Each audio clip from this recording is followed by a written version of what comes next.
Hello everyone, welcome to ഓട്ടോഡോക്സ് ആണ്. നമ്മുടെ മറ്റൊരു പുതിയ വീഡിയോയിലേക്ക് എല്ലാവർക്കും സ്വാഗതം. അപ്പോൾ ഇന്നലത്തെ പഞ്ചാബിൻ്റെ കളി എന്താ പറയുക, സത്യം പറഞ്ഞാൽ ഇത്രത്തോളം ഡൊമിനേറ്റിംഗ് ആയിട്ടൊരു ടീം IPL ഹിസ്റ്ററിയിലെ ഏതെങ്കിലും വർഷം ആദ്യത്തെ 6 കളിലും പൂർത്തിയാക്കിയിട്ടുണ്ടോ? 2008 രാജസ്ഥാൻ റോയൽസ്, 13 CSK, മുംബൈ, 14 പഞ്ചാബ്, അതുപോലെ 12 ഡൽഹി. IPL ഹിസ്റ്ററിയിൽ തന്നെ ഏറ്റവും കൂടുതൽ പോയിൻറ്റ്സ് ഗ്രൂപ്പ് സ്റ്റേജ് കഴിയുമ്പോൾ സ്വന്തമാക്കിയ ടീമുകളാണ് ഇതൊക്കെ. പക്ഷേ എൻ്റെ ഓർമ്മ ശരിയാണെങ്കിൽ ഇവരാരും ഇത്രത്തോളം ഒരു ഡൊമിനൻ്റ് ആയിട്ടൊരു സീസണിൽ ഹാഫ് കംപ്ലീറ്റ് ചെയ്തിട്ടില്ല. അതായത് ഒപ്പം വെക്കാനായിട്ടൊരു ടീമില്ല, ഒരു എതിരാളികൾ എന്ന് പറയാനായിട്ട് ഇപ്പോൾ RCB ഒഴികെ വേറൊരു ടീമും പഞ്ചാബിനൊരു കോമ്പറ്റീഷൻ കൊടുക്കാൻ ഈ സീസണിലുണ്ടോ എന്ന് ചോദിച്ചാൽ ഇല്ലയെന്ന് തന്നെ പറയേണ്ടി വരും. പേപ്പറിൽ മുംബൈയും നല്ല സ്ട്രോങ് ആയിട്ടുള്ള ഒരു സ്ക്വാഡായിരുന്നു, ഡൽഹിയും സ്ട്രോങ് ആയിട്ടുള്ള സ്ക്വാഡായിരുന്നു. പക്ഷേ കളത്തിലേക്ക് വരുമ്പോൾ Punjab totally and brutally dominating. ഇന്നലെ ആദ്യമായിട്ടാണ് പഞ്ചാബ് ഈ സീസണിൽ ഫസ്റ്റ് ബാറ്റിംഗ് ഇറങ്ങുന്നത്. അപ്പോൾ പഞ്ചാബ് ഫാൻസിൻ്റെ അവരുടെ കോൺഫിഡൻസ് ആയിരുന്നു. സാധാരണ ചേസിങ്ങിൽ ഇപ്പോൾ 29 മത്സരം കഴിഞ്ഞു, 26, 25ഓളം മത്സരങ്ങളിൽ ടീമുകൾ സെക്കൻഡ് ബാറ്റിംഗ് ആണ് ചൂസ് ചെയ്യുന്നത്, ചേസിങ് ആണ് ചൂസ് ചെയ്യുന്നത്. കാരണം ചേസ് ചെയ്ത് ജയിക്കാനാണ് ഈ സീസണിൽ ഏറ്റവും എളുപ്പമെന്നാണ് വിചാരിക്കുന്നത്. അത് അങ്ങനെയാണ്, ഇതുവരെ കളികളുണ്ടാൽ മനസ്സിലാവും. പഞ്ചാബിനെ സംബന്ധിച്ച് പഞ്ചാബ് ഇതുവരെ ചേസ് ചെയ്താണ് ജയിച്ചേക്കുന്നത്. പക്ഷേ പഞ്ചാബ് ഫാൻസിന് വേണ്ടത് അവരുടെ ടീം ഫസ്റ്റ് ബാറ്റ് ചെയ്യണമായിരുന്നു. ഫസ്റ്റ് ബാറ്റ് ചെയ്തിട്ട് തങ്ങളുടെ ടീം എത്ര എടുക്കും എന്നവർക്ക് അറിയണമായിരുന്നു. അപ്പോൾ ഇന്നലെ അവരുടെ ആഗ്രഹം പോലെ ഫസ്റ്റ് ബാറ്റിംഗ് പഞ്ചാബിന് കിട്ടുന്നു. പക്ഷേ തുടക്കം അത്ര സുഖകരമല്ലായിരുന്നു. തുടക്കം പ്രഭ്സിമ്രാൻ, ഇൻഫോം ബാറ്ററായുള്ള പ്രഭ്സിമ്രാൻ്റെ വിക്കറ്റ് പോകുന്നു. അപ്പോൾ ഫസ്റ്റത്തെ 1-2 ഓവറുകൾ വലിയ റൺസൊന്നും അങ്ങനെ വരുന്നില്ല, കാര്യമായിട്ട് റൺസൊന്നും വരുന്നില്ല. കൂപ്പർ കൊണോളി അത്യാവശ്യം സ്ട്രഗിൾ ചെയ്യുന്നു. അദ്ദേഹം 20 ബോളിൽ 21, 20 ബോളിൽ 23 അങ്ങനെയൊക്കെ പയ്യാണ് അദ്ദേഹം സ്റ്റാർട്ട് ചെയ്തത്. പക്ഷേ പ്രിയാൻഷു ആര്യ, അദ്ദേഹം ആസ് യൂഷ്വൽ, പ്രിയാൻഷു ആര്യ എങ്ങനെയാണ് കളിക്കുന്നത്, പ്രിയാൻഷു ആര്യ ഫസ്റ്റ് ബോൾ തൊട്ട് ഹിറ്റ് ചെയ്യുന്ന പ്ലെയറാണ്. മോഡേൺ T20 ക്രിക്കറ്റിൻ്റെ ഓപ്പണേഴ്സിന് വേണ്ട എല്ലാ ക്വാളിറ്റിയുള്ളൊരു ബാറ്ററാണ്. പക്ഷേ ഈ അഭിഷേക്, സഞ്ജു, ജയ്സ്വാൾ, സൂര്യവംശി അങ്ങനെ നിരവധി ഓപ്പണിംഗ് സ്ലോട്ടിലൊക്കെ അത്രയധികം ആൾക്കാരുണ്ടല്ലോ. ഇപ്പോൾ ഗില്ല്, അങ്ങനെ നിരവധി ആൾക്കാരുള്ളതുകൊണ്ട് മാത്രം അധികം ആരും അങ്ങനെ എടുത്ത് പറയാത്തൊരു പേരാണ് പ്രിയാൻഷു ആര്യയുടെ പേര്. ഒരു അൺലക്കി എന്ന് തന്നെ പറയാം. പക്ഷെ എന്തായാലും വരും വർഷങ്ങളിൽ ഇതേ ഫോം കണ്ടിന്യൂ ചെയ്താൽ തീർച്ചയായിട്ടും ഓപ്പണിംഗ് സ്പോട്ടിലേക്ക്, ഇന്ത്യൻ ടീമിൻ്റെ ഓപ്പണിംഗ് സ്പോട്ടിലേക്ക് എത്താനായിട്ടുള്ള എല്ലാ കഴിവും യോഗ്യതയുള്ളൊരു പ്ലെയറാണ് അദ്ദേഹം. അതേപോലെ തന്നെ അദ്ദേഹത്തിൻ്റെ മേറ്റായിട്ടുള്ള പ്രഭ്സിമ്രാൻ സിംഗ്. കളി തുടങ്ങി ആദ്യത്തെ 2-3 ഓവർ വലിയ പ്രശ്നങ്ങളൊന്നും ഉണ്ടായിരുന്നില്ല. പ്രഭ്സിമ്രാൻ സിംഗ് ഔട്ടായതിനു ശേഷം കൊണോളി കുറച്ച് നേരം സമയമെടുത്തു അദ്ദേഹം സെറ്റാവാനായിട്ട്. പക്ഷെ പിന്നീട് അങ്ങോട്ട് പവർ പ്ലേയുടെ ഒരു പകുതിയൊക്കെ കഴിഞ്ഞപ്പോൾ പിന്നീട് അങ്ങോട്ട് പ്രിയാൻഷു ആര്യ ടോട്ടലി ഗിയർ മാറ്റി. അദ്ദേഹം പെട്ടെന്ന് റൺസ് അടിക്കാൻ തുടങ്ങി. അദ്ദേഹം 19 ബോളിൽ നിന്ന് അദ്ദേഹത്തിന് 50 അടിച്ചു. പിന്നീട് പവർ പ്ലേ കഴിഞ്ഞപ്പോൾ കൊണോളി അദ്ദേഹത്തിൻ്റെ ഒരു തനി രൂപം പുറത്തെടുത്തു എന്ന് തന്നെ പറയാം. പിന്നെ അങ്ങോട്ടും ഇങ്ങോട്ടും തലങ്ങും വലങ്ങും അടിയായിരുന്നു. 12 ഓവറുകളിൽ ടീം 147 റൺസ് എന്ന് പറയുന്ന ഒരു ഭീകരമായിട്ടുള്ള സ്കോറിലോട്ട് എത്തി. കൊണോളിയും പ്രിയാൻഷു ആര്യ രണ്ടുപേരും 6 ഹീറ്റിങ്ങിൽ രണ്ടുപേരും മത്സരമായിരുന്നു. പോസ്റ്റ് മാച്ച് പ്രസൻറ്റേഷനിൽ ശ്രേയസ് അയ്യർ പറഞ്ഞ പോലെ അവർ തമ്മിൽ അങ്ങോട്ടും ഇങ്ങോട്ടും ആയിരുന്നു മത്സരം എന്നൊക്കെയാണ് പറഞ്ഞത്. 6 ഹീറ്റിംഗ് ഏറ്റവും കൂടുതൽ 6 അടിക്കുന്ന ആരാന്നുള്ളതിൽ 12 ഓവർ വരെ അങ്ങനെ വലിയ കുഴപ്പമില്ലാതെ LSC ഇങ്ങനെ പോയിക്കൊണ്ടിരിക്കുകയായിരുന്നു. 12ാമത്തെ ഓവർ എറിയാനായിട്ട് പന്ത് എന്ത് ചെയ്തു, ഈ ഒരു പാർട്ണർഷിപ്പ് ബ്രേക്ക് ചെയ്യണമല്ലോ.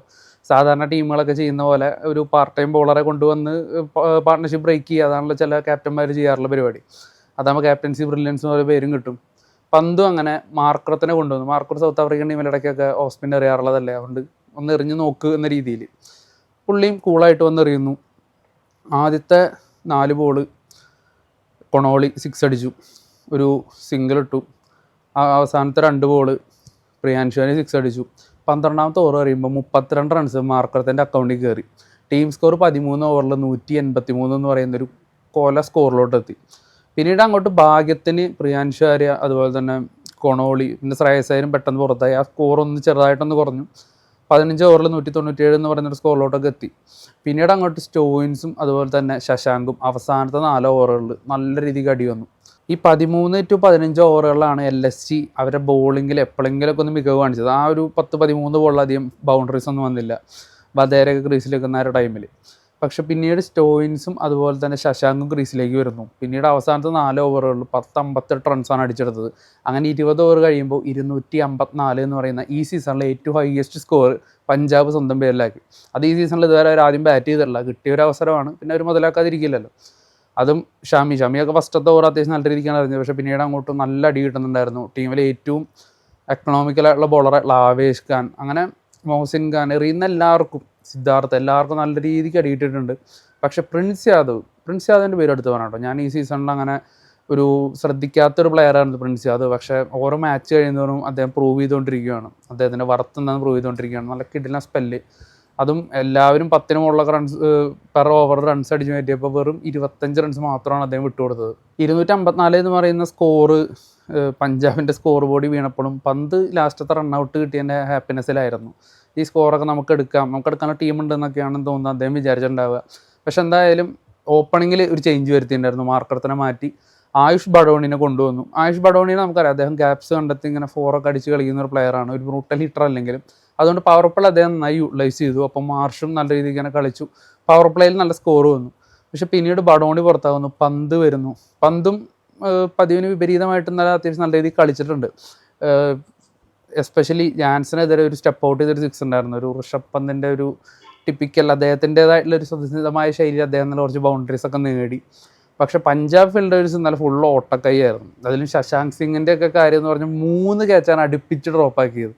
അതും ആദ്യത്തെ ക്യാച്ച് ഡ്രോപ്പാക്കി, രണ്ടാമത്തെ അദ്ദേഹം കണ്ടില്ല. അദ്ദേഹം ആ ലൈറ്റിൻ്റെ റിഫ്ലക്ഷൻ ആണെന്ന് തോന്നുന്നത്, അദ്ദേഹം കണ്ടില്ല. മൂന്നാമത്തെ വളരെ ഈസി ആയിട്ടുള്ള ഒരു സിറ്റർ അതും മിസ്സാക്കി. അപ്പോൾ എന്തായാലും ആ ഒരു പ്രശ്നം അത് ഇനി മത്സരങ്ങൾ ആവർത്തിക്കില്ല എന്ന് വിചാരിക്കാം.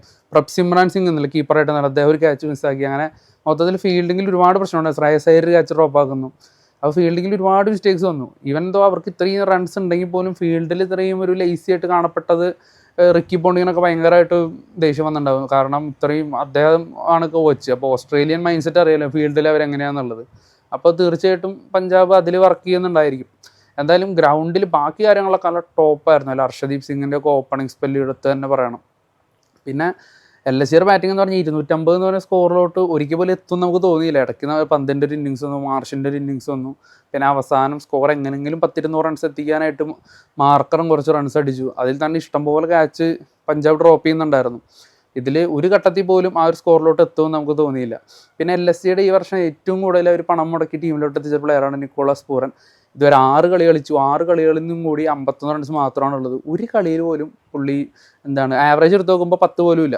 8 പോയിന്റ് സംതിങ് കണ്ട ആവറേജ് ഉള്ളത്. ഏറ്റവും വലിയ ഒരു ഫ്ലോപ്പായിട്ട് ഈ സീസൺ മാറിയേക്കാണ്. അപ്പോൾ നിക്കോളാസ് പൂരൻ്റെ കേസ് പറയുമ്പോൾ അദ്ദേഹം ഇൻ്റർനാഷണൽ ക്രിക്കറ്റിൽ നിന്ന് വിരമിച്ചു കഴിഞ്ഞു.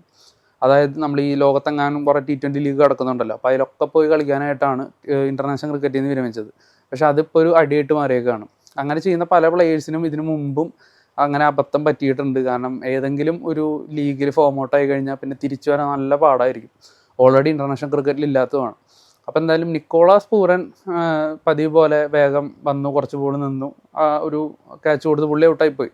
മാർഷ്, പന്ത്, ബഡോണി, മുകുൽ ചൗധരി, പിന്നെ ലാസ്റ്റ് ഓവറിൽ മാർക്കറം, ഇവരൊക്കെ അവർ അത്യാവശ്യം കോൺട്രിബ്യൂട്ട് ചെയ്ത് ടീമിൻ്റെ തോൽവിയുടെ ഭാരം ചെറുതായിട്ടൊന്ന് കുറച്ചൊന്ന് ഒഴിച്ചാൽ ഒരു ഘട്ടത്തിൽ പോലും ജയിക്കാനുള്ള ഒരു സാധ്യത ഒന്നും LSGക്ക് ഇല്ലായിരുന്നു. അല്ലെങ്കിൽ തന്നെ LSGയുടെ ഒരു ബാറ്റിംഗ് കാണുമ്പോൾ തന്നെ നമുക്കറിയാം ഈ സ്കോറൊന്നും അവർ എടുക്കില്ല എന്നുള്ളത്.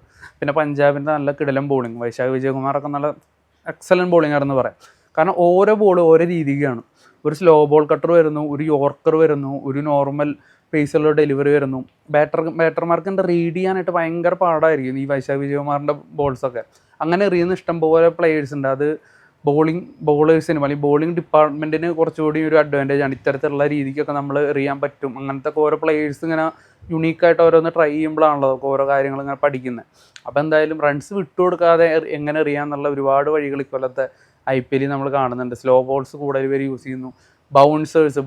ബൗൺസിൻ്റെ ഒരു നിയമം മാറ്റിയല്ലോ, 2 ബൗൺസർ വരെ എറിയാം ഒരു ഓവറിൽ. അപ്പോൾ അതും കുറേ ബോളേഴ്സ് അതൊരു അഡ്വാൻറ്റേജ് ആയിട്ട് യൂസ് ചെയ്യുന്നുണ്ട്. അപ്പോൾ എന്തായാലും ബാറ്റ്സ്മാൻമാർക്ക് മാത്രമല്ല ബോളേഴ്സിനും കുറേ അഡ്വാൻറ്റേജ് ഉണ്ട്. അപ്പോൾ അത് കറക്റ്റായിട്ട് യൂട്ടിലൈസ് ചെയ്യുന്നവർക്ക് അങ്ങനെ അടി കിട്ടുന്നുമില്ല. അപ്പോൾ ഈ IPL തന്നെ ഒരുപാട് പ്ലെയേഴ്സ് 6-ൽ താഴെ എക്കണോമിയിൽ 4 ഓവർ സ്പെല്ല് പൂർത്തിയാക്കിയിട്ടുണ്ട്. അപ്പോൾ ഈ ഒരു IPL കംപ്ലീറ്റ്ലി ബാറ്റ്സ്മാൻമാരുടെ ഒരു ഇതായിട്ട് മാറിയിട്ടില്ല. ചില ബോളർമാർ നല്ല രീതിക്ക് ഷൈൻ ചെയ്യുന്നുണ്ട്. പഞ്ചാബ് അവരുടെ ഏറ്റവും മികച്ചൊരു വിജയം നല്ല സ്വന്തമാക്കി. അപ്പോൾ എന്തായാലും 6 കളികൾ കഴിഞ്ഞിട്ടുള്ളൂ. ഒരു കളി മഴ മൂലം മാറ്റി വെച്ച കളിയാണ്, അത് കൊൽക്കത്തയായിട്ടായിരുന്നു.